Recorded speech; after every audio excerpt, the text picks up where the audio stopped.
வணக்கம். இந்த சிறப்பான விளக்க பதிவுக்கு உங்களை வரவேற்கிறேன். இன்னைக்கு பணத்துக்கும் நமக்குமான உறவை எப்படி முழுமையா மாத்தி அமைக்கலாங்கிறத ஒரு செயல்முறை பயிலரங்கம் மாதிரி நாம பார்க்க போறோம். இதுவரைக்கும் பணத்தை பத்தி நீங்க நினைச்சிட்டு இருந்த பல விஷயங்களை இந்த தொகுப்பு கண்டிப்பா மாத்த போகுது. சரி, நேரா விஷயத்துக்கு வருவோம். நீங்களே ஒரு கணம் யோசிச்சு பாருங்களேன். எவ்வளவுதான் ராப்பகலா உழைச்சாலும் உங்க நிதி நிலைமையில எந்த முன்னேற்றமும் இல்லாம அப்படியே முடங்கி கிடக்கிற மாதிரி எப்போவாச்சும் ஃபீல் பண்ணிருக்கீங்களா? பணங்கிறது நம்ம வாழ்க்கையை சுலபமாக்க வேண்டிய ஒரு கருவி.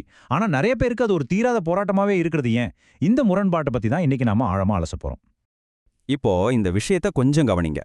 பணத்தை வெறும் வரவு செலவு கணக்கா மட்டும் பார்க்காம, ட்ருன்வாலோ மெல்சிசெடெக் சொல்ற மாதிரி அதை ஒரு ஆற்றல் ஓட்டமா, அதாவது ஒரு எனர்ஜி ஃப்ளோவா நினைச்சு பாருங்க.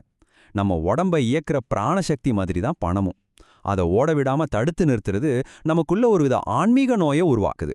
ஆமாங்க, பண பரிமாற்றங்கிறது வெறும் நம்பர்களை மாத்துறது கிடையாது. அது ஒரு கர்ம ரீதியான ஆற்றல் பரிமாற்றம்.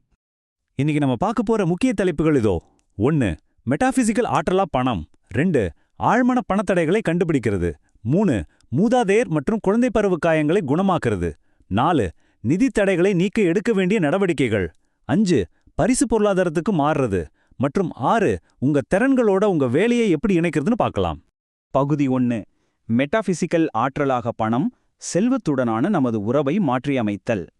பணம்னா வெறும் காகிதமோ காயினோ இல்ல பேங்க் அக்கவுண்ட்ல இருக்கிற நம்பர்களோ கிடையாது. அரிஸ்டாட்டில் ஆரம்பிச்சு ஹியூம், லாக் மாதிரியான தத்துவவியலாளர்கள் வரைக்கும் பணத்தை ஒரு சாதாரண பொருளா பார்க்கல. பணம்ங்கிறது சமூகம் கூட்டா ஏத்துக்கிட்ட ஒரு மாயை, மனித சிந்தனையை வடிவமைக்கிற ஒரு அமைப்புன்னு சொன்னாங்க. சுருக்கமா சொல்லணும்னா அது ஒரு நம்பிக்கையோட அடையாளம். நீங்க ஒருத்தங்கிட்ட பணத்தை கொடுக்கும்போது இந்த சமூகத்தின் மேல உங்களுக்கு இருக்கிற நம்பிக்கையை தான் அங்க பரிமாறிக்கிறீங்க. இத ஒரு கரண்ட் வயரோட ஒப்பிட்டு பாருங்களேன். மின்சாரம் சரியான அளவுல பாஞ்சாதான் எந்த ஒரு மிஷினும் வேலை செய்யும். ரொம்ப அதிகமா வந்தா எரிஞ்சிடும், கம்மியா வந்தா ஓடாது இல்லையா? அதே மாதிரி தான் பணமும் ஒரு எனர்ஜி மாதிரி. பற்றாக்குறை வந்துடுமோன்ற பயத்துல பணத்தை நாம பதுக்கி வைக்கும்போது அதோட இயல்பான ஓட்டம் தடைப்படுது. இதுதான் நம்ம வாழ்க்கையில சமநிலையற்ற தன்மையையும் ஒருவித தேக்கத்தையும் உருவாக்குது. பகுதி 2. ஆழ்மன பணத் தடைகளை வெளிப்படுத்துதல், செல்வ வளத்திற்கான மறைமுக தடைகளை கண்டறிதல். இந்த பணத்தடைகள் அல்லது மணி பிளாக்ஸ்னா என்ன தெரியுமா? இது உங்களோட ஆரம்பகால வாழ்க்கையில உருவாகி ஆழ்மனசுல ஆழமா பதிஞ்ச நம்பிக்கைகள். நீங்க எவ்வளவுதான் வைராகியமா செயல்பட்டாலும் வெறும் மன உறுதியை வச்சு மட்டும் இந்த தடைகளை உடைக்க முடியாது. ஏன்னா இது லாஜிக் சம்பந்தப்பட்டது கிடையாது, இது முழுக்க முழுக்க உணர்வுகள் சம்பந்தப்பட்டது.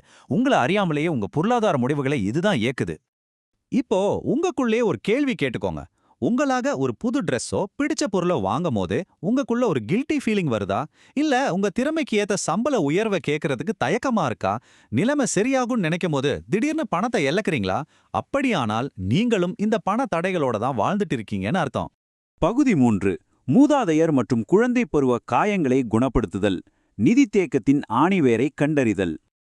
இந்த ஆழ்மன தடைகள் எங்கிருந்து வருதுன்னு பாத்தீங்கன்னா, பல நேரங்கள்ல நம்ம முன்னோர்களோட வறுமை எண்ணங்கள்ல இருந்தோ அல்லது நம்ம குழந்தை பருவத்துல நடந்த சம்பவங்கள்ல இருந்தோ வரலாம். சின்ன வயசுல பணம் என்ன மரத்துலயா காய்க்குது நீ யாராவது சொல்றத கேட்டோ இல்ல பணத்துக்காக அப்பா அம்மா சண்டை போடுறத பார்த்தோ வளர்ந்த ஒரு குழந்தைய கற்பனை செஞ்சு பாருங்க.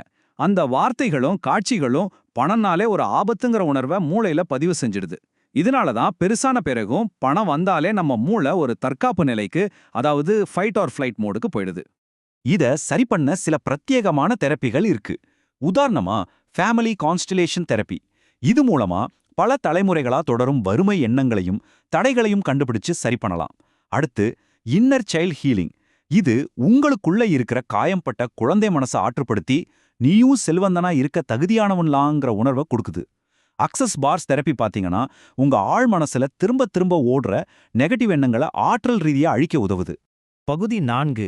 நிதி தடைகளை நீக்குவதற்கான செயல்முறைகள், செல்வ வளத்திற்காக உங்கள் மனநிலையை மாற்றியமைத்தல்.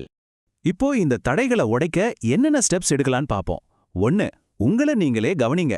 ஒரு பொருளை வாங்க கார்டை ஸ்வைப் பண்ணும்போதோ பில்ல பார்க்கும்போதோ உங்க உடம்புல ஏற்படுற இறுக்கத்தையோ பதற்றத்தையோ கவனிங்க. 2.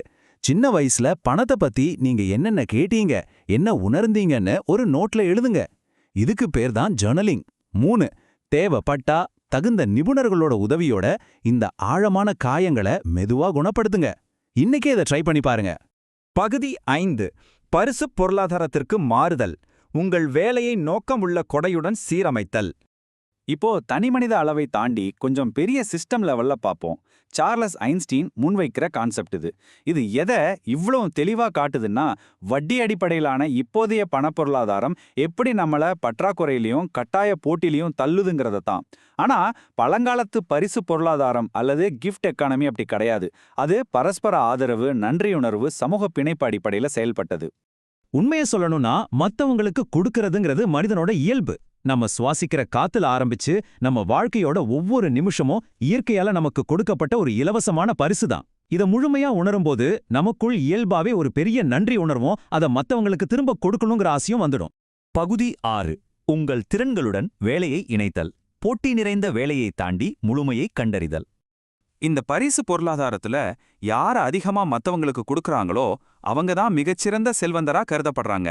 எப்போ பார்த்தாலும் போட்டி, பற்றாக்குறைன்னு யோசிக்கிறத நிறுத்திட்டு உங்க தனித்துவமான திறமைகளை அடையாளம் கண்டு பிடிங்க. எந்த வேலையை நீங்க பணம் இல்லாட்டியும் முழு சந்தோஷத்தோட செய்வீங்களோ அது மேல உங்க கவனத்தை திருப்புங்க. உங்க ஆற்றலை ஒரு அர்த்தமுள்ள நோக்கத்துக்காக பயன்படுத்த ஆரம்பிங்க. கடைசியா ஒரு விஷயம். இதோ இந்த கேள்வியை உங்களுக்கு நீங்களே கேட்டுக்கோங்க. உங்களுக்குன்னு ஒரு தனித்துவமான திறமை இருக்குல்ல, அதை ஏன் இன்னும் இந்த உலகத்துக்கு கொடுக்காம உங்களுக்குள்ளேயே தேக்கி வச்சிருக்கீங்க? அதை நீங்க தயக்கம் இல்லாம பகிர தொடங்கினா, பற்றாக்குறைங்கிற பயம் நீங்கி உங்க வாழ்க்கை எப்படி ஒரு அற்புதமான செல்வ வளத்தை நோக்கி மாறும்னு கொஞ்சம் யோசிச்சு பாருங்க. இந்த நிமிஷமே செயல்பட தொடங்குங்க. உங்களுக்கான தடைகளை உடைத்தெறியுங்கள்.